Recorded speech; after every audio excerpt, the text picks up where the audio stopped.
আসলেন না কেন? আপনি এখানে নিয়ে আসলেন না কেন?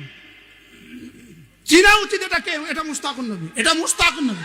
ভালো মানুষ চিনেন, ভালো মানুষকে নির্বাচন করেন, ভালো মানুষের পক্ষে কথা বলেন। যেই ভালো হয় আমি তার পক্ষে আছি।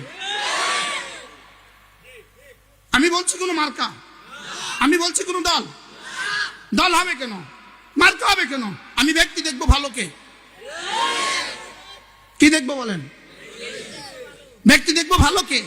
আমি বলছি নামাজি, আপনি নামাজ পড়েন, অসুবিধা কি? ছেড়ে দেওয়ার গুনাহ বলছি, রোজা ছেড়ে দেওয়ার গুনাহ বলছি। গুনাহ করার গুনাহ বেশি না রোজা ছেড়ে দেওয়ার গুনাহ বেশি? জোরে বলেন। এই কাহিনী যেটা এখানে ঘটছে চুপে চুপে, আমার জীবনে আর কখনো ঘটে না।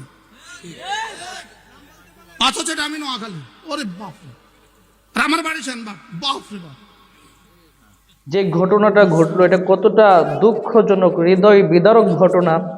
যে দিনের কথা যদি বলে, হক কথা যদি বলে, সে মুসলমান হয়ে সে বয়ানের মধ্যে বাধা দেয়। কোরআনের কথা যদি বলে, হক কথা কোরআন দিয়ে, যদি হক কথা বলে হাদিস দিয়ে, সেখানেও মুসলমান হিসাবে সে বাধা দিবে। এটাকে কি মুসলমানিত্ব বলে? এটাকে কি ইমানদার বলে? না, এটাকে মুসলমানিত্ব বলে না, এটাকে ইমানদারিত্বও বলে না। যে ইমানদার, যে মুসলমান, সে তো সর্ব অবস্থায় আল্লাহর প্রতি আস্থা রাখবে। সে সত্য কথা বলবে একমাত্র আল্লাহর জন্য, কোনো মানুষের জন্য সে সত্য কথা বলবে না। সে সত্য কথাকে সাপোর্ট করবে একমাত্র আল্লাহকে রাজি খুশি করার জন্য, কোনো মানুষের জন্য না। সে সত্য কথা বলবে, আমার নবীর আদর্শ মানবে। সে সত্য কথা বলবে, মানুষের আদর্শ মানার জন্য নয়। এই জন্য ইসলামের যে কালচার, ইসলামের যে বিধিবিধান, এটা আমাদের জন্য পালন করা অতীব জরুরি একটি বিষয়।